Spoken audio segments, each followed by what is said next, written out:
La temática que me corresponde abordar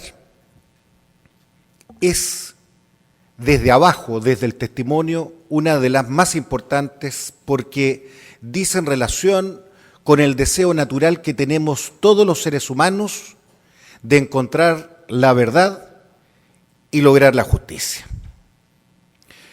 Cuando uno en sus primeros años de facultad es interrogado por algún docente y se le pregunta, ¿usted por qué entró a estudiar Derecho? Profesor, amo la justicia, quiero la verdad. ¿Qué es derecho, justicia y verdad?, responde uno. Con el derrotero de los años, al mismo alumno se le pregunta, señor, ¿qué es derecho? El derecho es lo que dicen las leyes. Cuando uno ya ejerce la profesión y está trabajando vivamente, ya el derecho se ha transformado en lo que ocurre en los tribunales, en lo que pasa en la vida práctica, y nos transformamos de naturalistas en positivistas y de positivistas en realistas como operarios del derecho.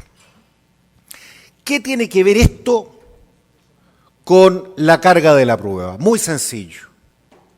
Usted verá en un caso dramático en donde la madre de una chica asesinada recurre por televisión a los tribunales de justicia y dice, ¿qué quiere usted, señora? Yo quiero justicia, yo quiero verdad.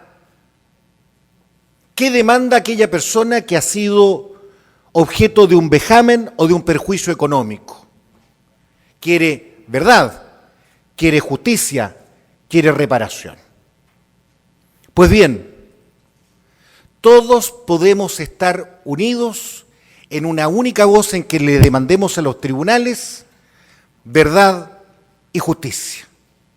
Alguien podrá decir, alguien podrá sostener que las mujeres y hombres que somos abogados no queremos verdad y no queremos justicia. Muy por el contrario, son valores intrínsecos a la persona humana y a la dignidad de nuestra profesión. Pero sin embargo, el proceso a través del cual buscamos la realización de los bienes jurídicos es bastante más modesto. Busca certeza, que no es verdad. Busca paz social, que no es justicia. Y nos podemos preguntar con grandes filósofos, por ejemplo, ¿qué es verdad y qué es justicia? ¿Quién sabe lo que es verdad? La verdad de Aristóteles, de Platón, la justificación de Santo Tomás de Aquino, las teorías posmedievales y modernas acerca de la adecuación de la realidad al juicio lógico, las teorías deontológicas, las de la deflación, que establecen distintas conceptualizaciones de lo que es la justicia con la verdad. Y no nos quedamos ahí. La verdad también admite clasificaciones. Verdades absolutas, verdades relativas, verdades objetivas, verdades subjetivas. Lo podemos llevar al relato doméstico. Una verdad subjetiva, por ejemplo, es que a mí me gusta la comida panameña. ¿Y quién podrá discutir esto? Sobre todo desde anoche. Nadie. Pero ¿es esta una verdad objetiva? No, porque la califica el sujeto. Con esto, ¿qué queremos demostrar? Que la tarea que le demandamos a nuestra judicatura, de que a través del proceso encuentre la verdad, es una carga insolucionable, inasible, inatendible. porque el fin del proceso es mucho más modesto, pero tremendamente importante: lograr la paz entre los seres humanos. Tampoco es la justicia. Y yo me pregunto, ¿cuál justicia? ¿La justicia conmutativa? ¿La justicia distributiva? ¿El antiguo dar a cada uno lo suyo? ¿La justicia que subjetivamente tiene el juez en su corazón? ¿La justicia hija de la propia vida y del prejuicio de aquel llamado a resolver una contienda entre partes? Pues no, nos asilamos nuevamente a la certeza que da a buscarse en el proceso y a la definición que de ella se haga por la sentencia. Y esto nos invita entonces a introducirnos derechamente en el tema que hoy día nos ocupa: la vigencia de la carga de la prueba. El principio de normalidad que la inmensa mayoría de la codificación panamericana establece es el principio de la normalidad. Vale decir, aquel que pruebe una situación distinta a la normalidad de las cosas, que alegue algo distinto al principio de la normalidad de las cosas, deberá acreditarlo, superando el baremo, el obstáculo procesal establecido para aquello. ¿Es este un principio vigente? ¿Es un principio que no sea atacado, que sea incólume? Por cierto que no. Desde luego, en distintos países, en el mío, en mi país de Chile, este principio ha encontrado detractores poderosos. No voy a invadir el gran tema que domina como el mejor, nuestro Messi del derecho, Gustavo Calviño, cuando trate, después de mí, la carga probatoria dinámica. Pero sí tengo que decir dos o tres cosas. Sauer, aquel gran jurista formado en Harvard, establece lo que denomina el derrotismo de la regla jurídica. ¿Y qué significa este derrotismo de la regla jurídica? Que la regla jurídica contiene generalizaciones que se encuentran fundamentadas en comprobaciones empíricas y que por lo tanto las excepciones a estas generalizaciones abstractas permiten derrotar el principio jurídico contenido en la regla y por ende llevar a su inaplicación. Esto se ha presentado, por ejemplo, y con un llamado otra vez a la justicia, en aquellos casos de mala praxis médica, el secreto del quirófano.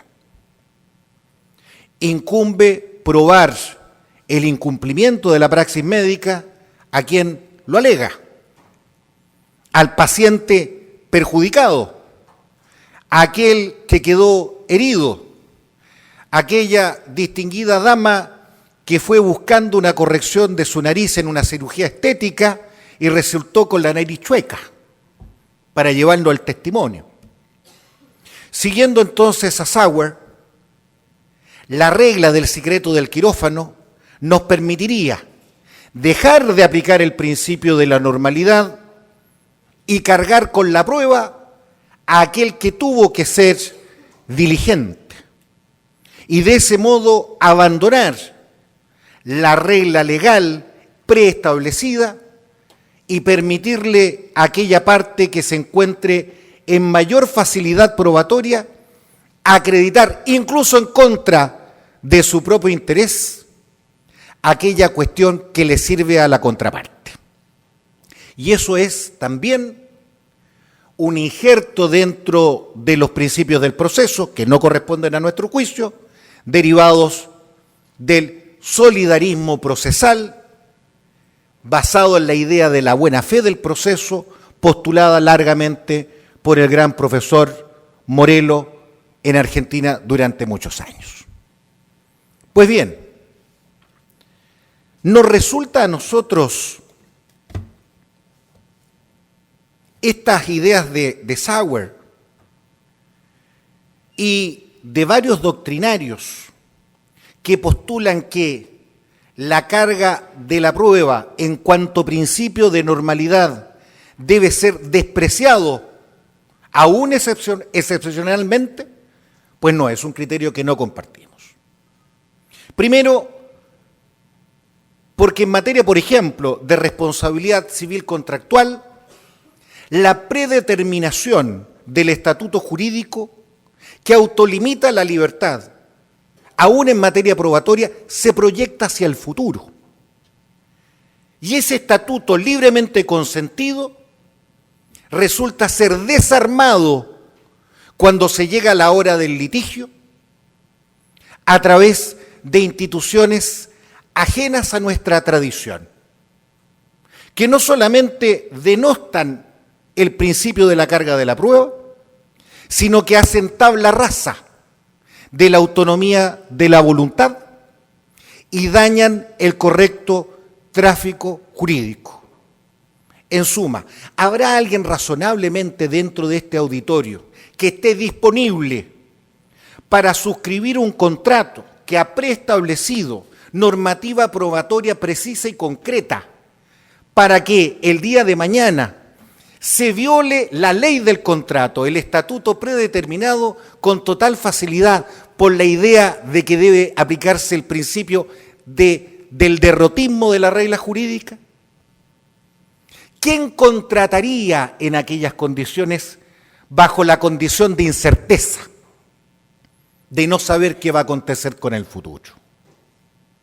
Creo razonablemente que muy pocas personas correrían aquellos riesgos. En segundo lugar, ¿cómo podemos cargar al tribunal con elementos ajenos a la relación procesal?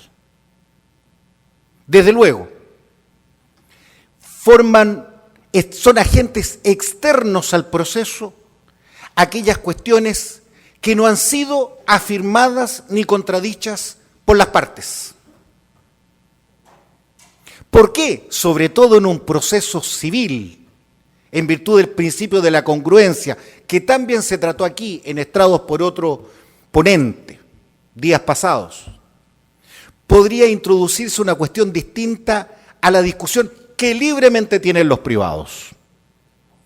Allí le está vedado al tribunal buscar verdad y hacer justicia, por todas las cuestiones que ya señalé. ¿Cuál verdad? ¿Cuál justicia? En tercer lugar, solo podrán ser objeto de la prueba aquellas cuestiones que efectivamente sean controvertidas por las partes y conforme a los medios de prueba que haya establecido predeterminadamente la legislación o el contrato. Permitir el uso de medios probatorios distintos a aquellos que fueron preestablecidos por la ley jamás permite hacer un buen diagnóstico. Y una de las cuestiones que debemos buscar en el proceso también, insisto y reitero y enfatizo, es la paz. Acá habrá muchos colegas que ejercen la profesión libremente y que recibirán, como nosotros, algunas consultas antes de demandar, antes de defenderse, antes de celebrar un contrato, antes de establecer una relación jurídica de cualquier naturaleza, sobre todo hoy día en materia matrimonial, ¿no? ¿Cómo podemos visualizar el futuro frente a una eventual contingencia si las reglas preestablecidas pueden ser divorciadas de la carga probatoria que el día de mañana tengamos durante la realización de un conflicto judicial? Imposible. Y ese nivel de incerteza daña la dinámica negocial y daña, desde luego, las relaciones humanas.